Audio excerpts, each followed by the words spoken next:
Well, I think it starts out basically with the fact that in 1914 we placed it under the taxing clause of the Constitution rather than going for a constitutional change and perhaps handle it the way that it should have been handled. A tax was placed on the drugs and then police-type laws built around that rather than to enact special laws that would just simply control narcotic laws but in a police-type way. This started out, of course, as a sort of legal deceit, and we've carried it on year after year and year after year without really placing a more effective system of control over. Is this why you call it a bluff? Well, not really. What has happened is that we started out with extremely stringent penalties in 1956, hoping that that would do something to really control the drug traffic. I think most of us have seen since that time that it didn't work. There's a lot of disrespect for the laws because we know that they're being enforced selectively. We know that they're being prosecuted selectively. We know that the judges in many cases are twisting and turning to find some way of getting around the so-called mandatory penalties. And for that reason, I maintain that they are becoming nothing but a bluff. And whenever laws become nothing but a bluff, they lose all of their respect and they're no longer effective.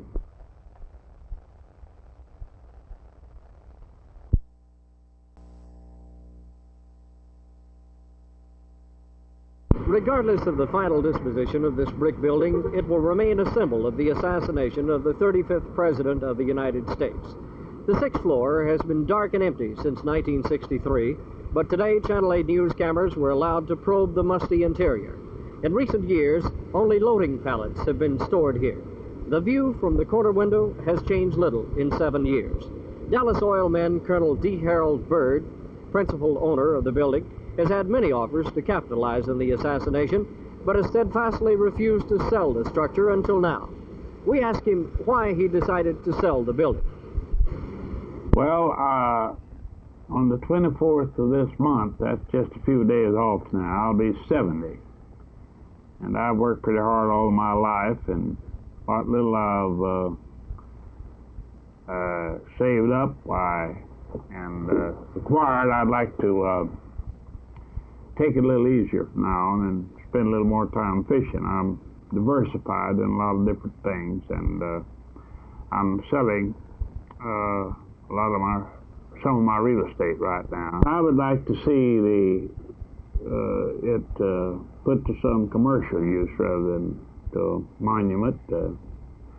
I don't care anything about capitalizing on this tragedy because Dallas is a good place to live and lovely people, and I don't like to have them associated with that tragedy anymore than possible. Some would like to see it become a museum. Others would like to see it become a commercial building. And still others would like to tear it down and sell it brick by brick. Regardless of what is finally done with this building, it will always remain a symbol of the assassination. This is Art Sinclair for Channel 8 News.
What do you plan on doing with the depository building, sir? I don't have any idea. Is it your thought at this point that you will possibly make a shrine or memorial out of it? I don't think so. That was not the intention of buying it. What is the intention? Commercial use or non-commercial? I don't have any idea. That's true. Any feelings right now? No. The people in there can't even get them out for a year. No inclinations? No. Is it totally up to you? You are the principal owner of the building. You're not representing someone else? No. What is your business, sir? Sell it again? I'm a business executive. What sort of business, sir? Music business. Could you be more specific and tell us the name of your company and what sort of music it specializes in, or what aspect of the music business? I'm a division head for Sertron Corporation in Anaheim, California.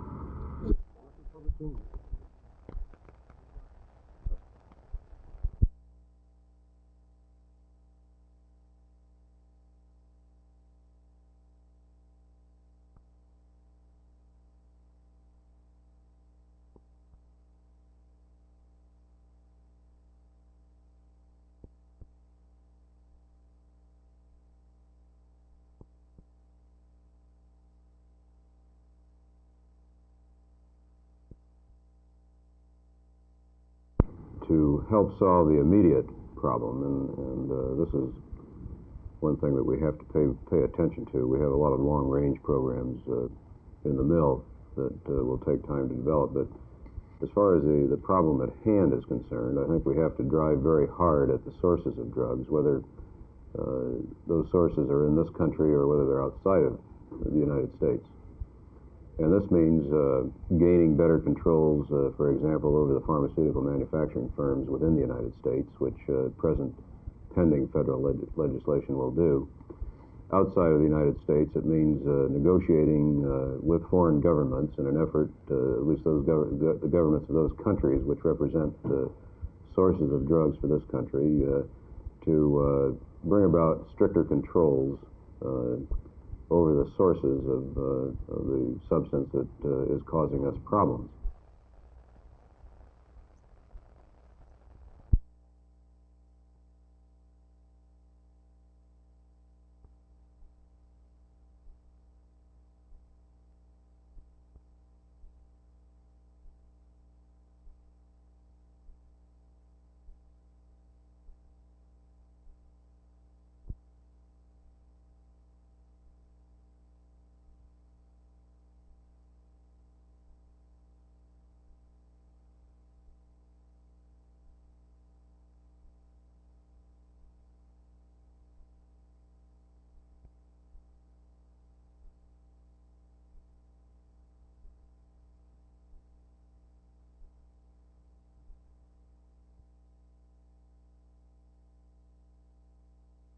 One of the most exciting things about a political campaign is the variety of things the candidate and his staff have to do.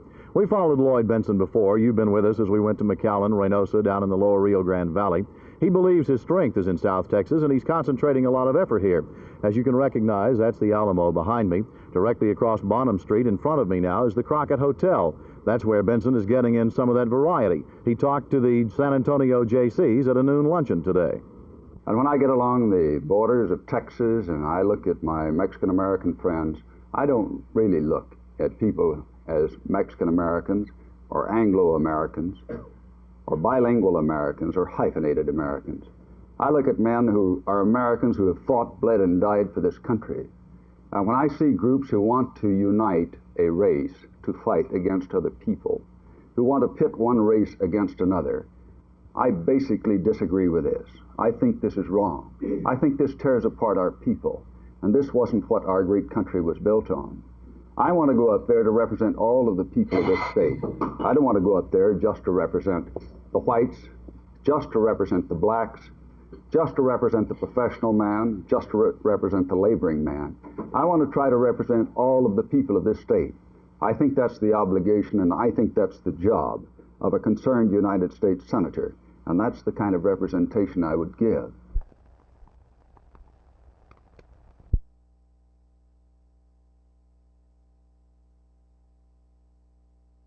Mr. Perry, today was your last day as a caseworker.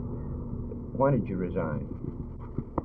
I resigned because I have lost respect for my agency, and I find myself without the ability to work under those conditions. There recently was a child abuse case which seemed to disturb a lot of caseworkers, child caseworkers. Were you satisfied with the disposition of that case? No, I was not. In my opinion, my agency chose to turn their heads rather than protect the child. As a result of your recent efforts to obtain an investigation into this child abuse case, what happened? Well, I think my efforts in the abuse case and in several other matters resulted in my command call to go to our state office in Austin, where I was advised that I would not be allowed to leave the office until I had resigned. Jane, you haven't resigned your position, but you say you're going to. Why? I'm going to resign because I can't work under the present conditions in the State Department of Public Welfare. What conditions are these? The inability to communicate with our superiors and our inability to offer services to children. Do you feel that someone was trying to force you out of your job?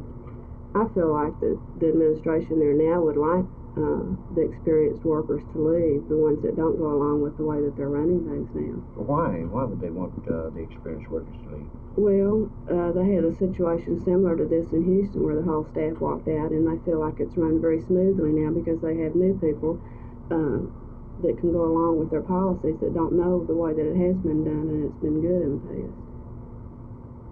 The State Department policies are more rural in nature, and what I mean by this is that the policies are uniform throughout the state, and they fit primarily the rural area where people have smaller caseloads, and this does not hit the unique problems of the metropolitan area. And this is why I believe that protective services are stymied by being totally understate. And I would hope for more control by the county and better and policies set up by the county, because the county knows what the needs are in this community and not the state.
The campaign trail never ends. That's Lloyd Benson's plane taking off once again from San Antonio. And again, they're on a hop back into the lower Rio Grande Valley area. We've just returned from Austin. There he met with loyal campaign supporters and a number of friends there, making contact, shaking hands, a barbecue, as they always have to have in political circles. More barbecue coming up, by the way. That's just part of Texas politics, I suppose. He insists the campaign is going well, and he's after Senator Ralph Yarborough with all the barrels open now. I talked with him briefly about the situation in Washington and about Senator Yarborough just before he got on the plane to take off for this last hop. You've made the charge that Yarborough is using some of his federally paid people in his campaign. What is the situation on that now? Well, he certainly has. You know, this fellow has a disease we call senatoritis, and that's when a fellow's been too long away from Texas, living on the Potomac. This man, his code of ethics seems to have changed. Back in 1964, Caldwell, at that time, was one of his employees, or one of the federal government's employees, and he took him off the taxpayers' rolls and put him on his campaign committee rolls. This time he hasn't done that. He's kept him on the taxpayers' salaries, and he's got Benton Musselwhite on the taxpayers' salaries. And these two men are working for campaign purposes, and I think that's ethically and morally wrong. When you get this close to the end of the campaign, you never stop campaigning. You get down close to the primary date and you have to work all the time. Mrs. Benson just flew in from Houston. Now she's with the candidate as they take off again for Victoria and Point South. This time next week, this camera, you and I, will be up in the northern part of Texas in the Panhandle with a Republican candidate for the same seat, Ralph Yarborough's seat, George Bush. For now, Jerry Taft, Channel 8 News in San Antonio.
We also take this opportunity to remind this nation to see that no exploitation of our laws according to this historical building will be used in the name of Lee Harvey Oswald unless it is definitely proved that he did indeed assassinated President Kennedy. I believe the building should remain. It should remain maybe for future evidence. It is a historical building, and I was mighty glad to read that Mr. Mayhew, that's the way he pronounced his name, has decided that it will remain that way. But human nature, such as it is, he may change his mind. He may sell it so it will be exploited. He himself may decide to exploit it, and this would be a grave injustice to our nation as a whole.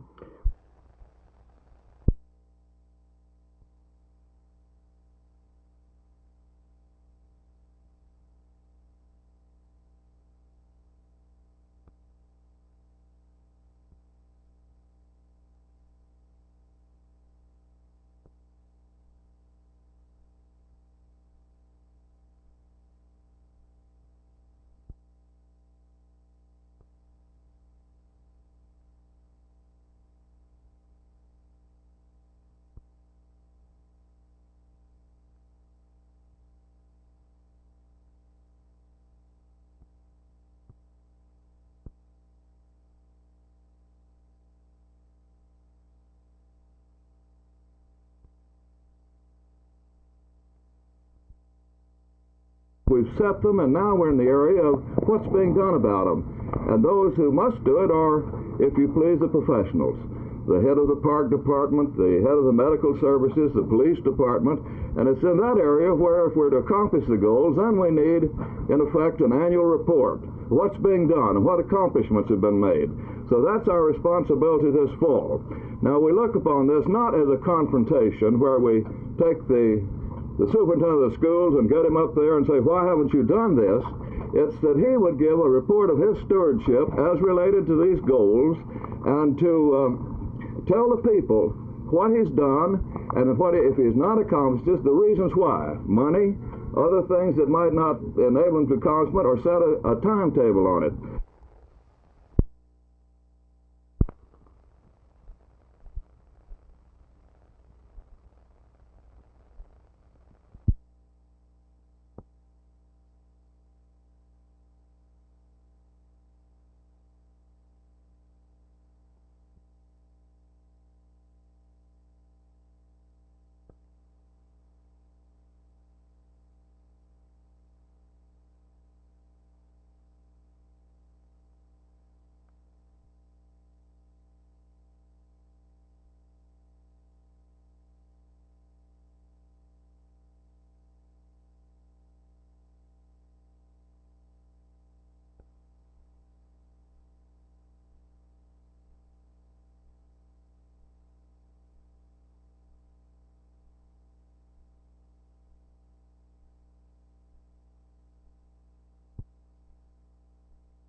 We have said that we did not want to embark upon this project unless the taxpayers of our community could be fully protected from any risk.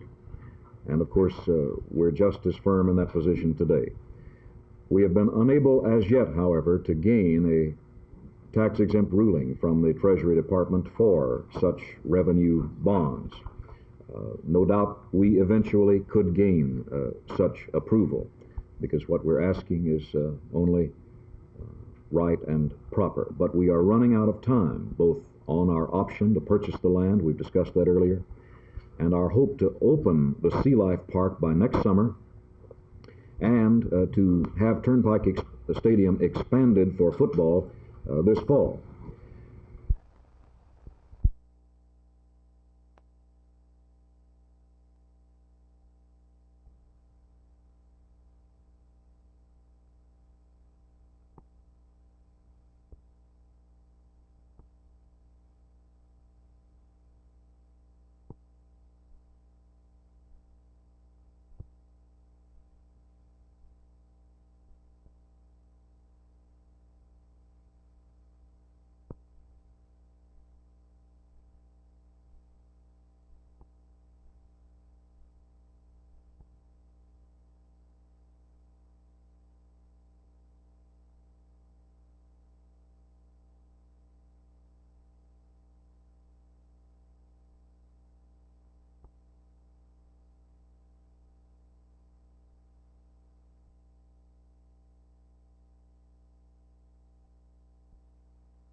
Well, I felt for some time that North Texas State, geographically located, is an excellent area for basketball.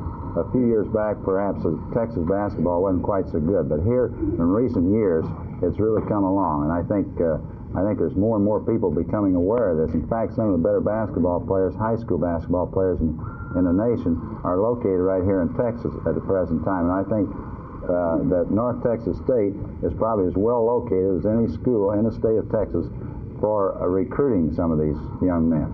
Coach Miller, why is it that they're getting better in Texas at this point? Well, I think the coaching has improved a great deal over the years in this area, in the high school area. Of course, we're getting bigger kids, and they're becoming more interested in basketball, I think, as a whole in the state. Do you think we're on par with your home state, the Hoosier State, Indiana? Yes, I do. Yeah, I think Texas basketball right at the present time is as good as any state in the United States.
Well, we